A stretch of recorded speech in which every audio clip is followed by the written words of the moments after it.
বাংলাদেশৰ বিৰুদ্ধে টেষ্ট শৃংখলাত একাধিক চমক দিব টিম ইণ্ডিয়াই। কোনে কোনে পাব দলত স্থান, কোন কোন হ'ব দলৰ পৰা বাহিৰ।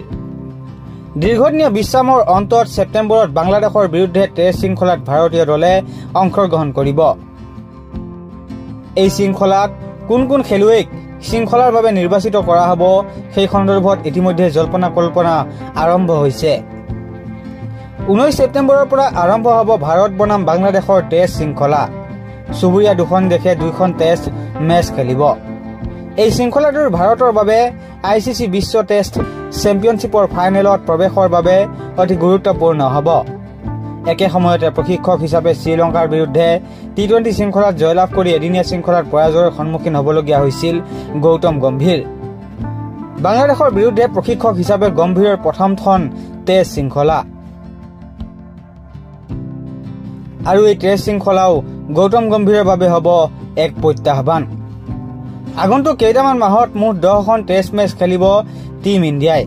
ফলত প্ৰশিক্ষক আৰু টিম মেনেজমেণ্টৰ বাবেও হ'ব চিন্তাৰ বিষয়। বাংলাদেশৰ শৃংখলাৰ পিছত নিউজিলেণ্ডৰ বিৰুদ্ধে 3খন টেষ্ট মেচ খেলিব ভাৰতে। তাৰ পিছত টিম ইণ্ডিয়াই অষ্ট্ৰেলিয়ালৈ উৰা মাৰিব আৰু কেংগাৰু বাহিনীৰ বিৰুদ্ধে 5খন টেষ্ট খেলিব।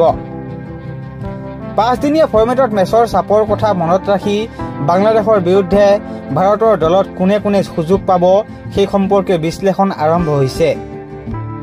একাধিক আচৰিত হ'ব পৰা সিদ্ধান্ত ল'ব পাৰে টিম ইণ্ডিয়াৰ মেনেজমেণ্টে। সেই সন্দৰ্ভতো জল্পনা কল্পনা আৰম্ভ হৈছে। দলত 5জন স্পিনাৰক স্থান দিব পাৰে ভাৰতৰ টিম মেনেজমেণ্টে। বাংলাদেশৰ বিৰুদ্ধে ভাৰতৰ সম্ভাৱ্য টেষ্ট দল এক দৃষ্টিত: ৰোহিত শৰ্মা, যশস্বী জয়ছোৱাল, শুভমন গিল, বিৰাট কোহলি, KL ৰাহুল, ঋষভ পন্ত, ঈশান কিষাণ, সৰফৰাজ খান, ৰবীন্দ্ৰ জাদেজা, অক্ষৰ পেটেল, ৰবিচন্দ্ৰন আশ্বিন, ৱাশ্বিংটন সুন্দৰ, কুলদীপ যাদৱ, জছপ্ৰীত বুমৰাহ, মহম্মদ ছামী, মহম্মদ সিৰাজ।